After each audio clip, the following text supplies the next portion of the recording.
Hello students, कैसे हैं आप सब। एलबीआर इंटर कॉलेज द्वारा संचालित ऑनलाइन कक्षाओं में आपका स्वागत है। आज अकाउंट्स में हम रिवैल्यूएशन अकाउंट यानी पुनर्मूल्यांकन खाते के बारे में चर्चा करेंगे। आइए, आप मेरे पीछे देख सकते हैं व्हाइट बोर्ड पे मैंने डिटेल्स पहले से फिल कर रखी है रिवैल्यूएशन अकाउंट यानी पुनर्मूल्यांकन खाते की।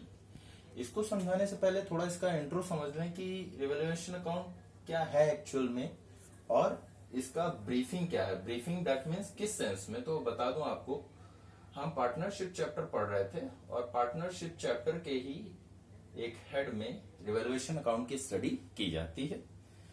तो क्वेश्चन आता है कि why we study about revaluation account, why it is necessary.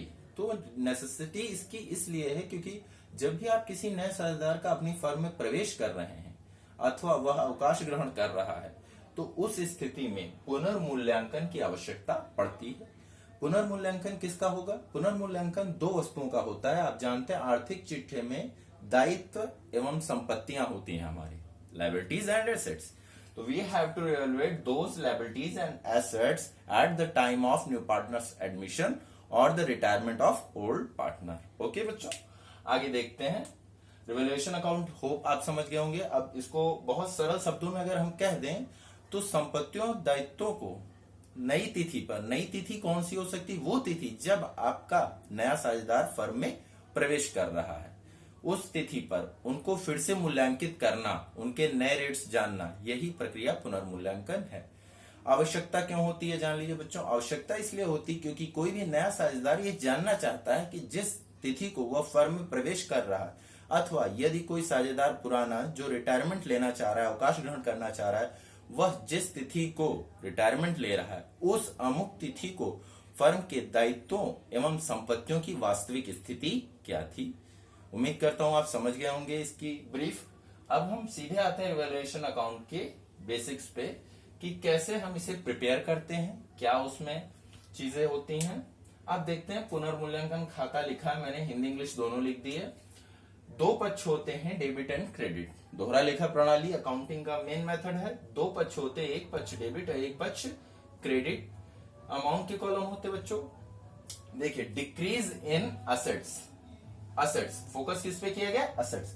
कोई भी पुरानी संपत्ति अगर वो डिक्रीज हो रही, घट रही है, तो बच्चों अगर संपत्ति घट रही तो आपका फायदा या नुकसान? जी हाँ, सही कहा आपने, ये नुकसान की बात है। और जब आपने नॉमिनल अकाउंट पढ़ा था तब आपने पढ़ा था debit R losses and expenses. तो अगर आपकी एसेट्स घट रही है तो वो आपका नुकसान है, इसलिए decrease in the value of assets को हम डेबिट साइड लिखते हैं। दूसरा देखते हैं increase in assets. Increase in assets मतलब जानते हैं संपत्ति, और इंक्रीज दैट मीन्स प्लस। अगर किसी संपत्ति की वैल्यू बढ़ रही है तो वो हमारे लिए फायदे की बात है, तो उसे हम यहाँ रिकॉर्ड कर लेंगे। दूसरा पॉइंट है इंक्रीज इन रिजर्व। रिजर्व मतलब संचय या कोष होते हैं। कोई भी फर्म या कंपनी अपनी भविष्य में किसी आने वाली आकस्मिक समस्या के लिए कुछ संचय करके रखती है, तो अगर वो संचय बढ़ रहे हैं तो आपका नुकसान होगा। क्यों नुकसान होगा बच्चों? क्योंकि अगर संचय बढ़ रहे हैं तो आपकी इनकम से वो कमी होगी।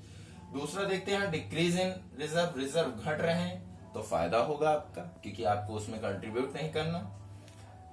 नेक्स्ट है इंक्रीज इन लायबिलिटी। अगर कोई दायित्व बढ़ रहा है तो दायित्व बढ़ना भी आपके लिए एक तरीके का नुकसान माना जाता है। तो अगर लायबिलिटी इंक्रीज कर रही तो वो भी डेबिट साइड आएगी। और इसी तरह डिक्रीज यानी लायबिलिटी अगर घट रही है तो वो आपकी क्रेडिट आएगी।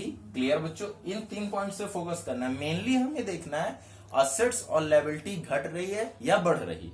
अगर असेट्स घट रही है, मैं शॉर्ट में अगर लिख दूं यहां पर ए फॉर असेट्स, असेट का डिक्रीमेंट और लायबिलिटीज फॉर एल और लायबिलिटीज का इंक्रीमेंट, ये दोनों जो नेचर हैं ये डेबिट साइड जाएंगे। किस साइड? डेबिट साइड, क्योंकि दोनों का नेचर नेगेटिव है। चाहे एसेट माइनस हो रही हो, घट रही हो, या लायबिलिटी बढ़ रही हो।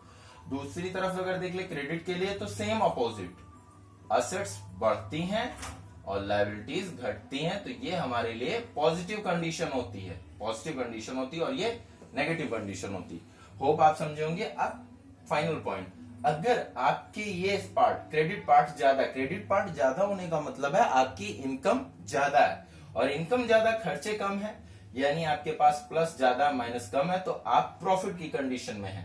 तो टू प्रॉफिट ट्रांसफर। अब यहाँ जो ये प्रॉफिट ट्रांसफर होता है बच्चों, ध्यान रखना है ओल्ड पार्टनर्स में ट्रांसफर होगा, ओल्ड पार्टनर, और रेशियो कौन सा, ओल्ड रेशियो। रेशियो को भी मैं समझाऊंगा आपको, ओल्ड पार्टनर ओल्ड रेशियो में। और इसी का just opposite by loss.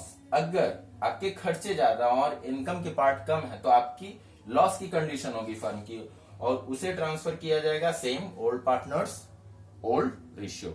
Hope you understand revaluation account क्या होता है। एक बार फिर से आप देख लीजिए, decrease in asset, increase in asset, increase in reserve, decrease in reserve, increase in liability, decrease in liability.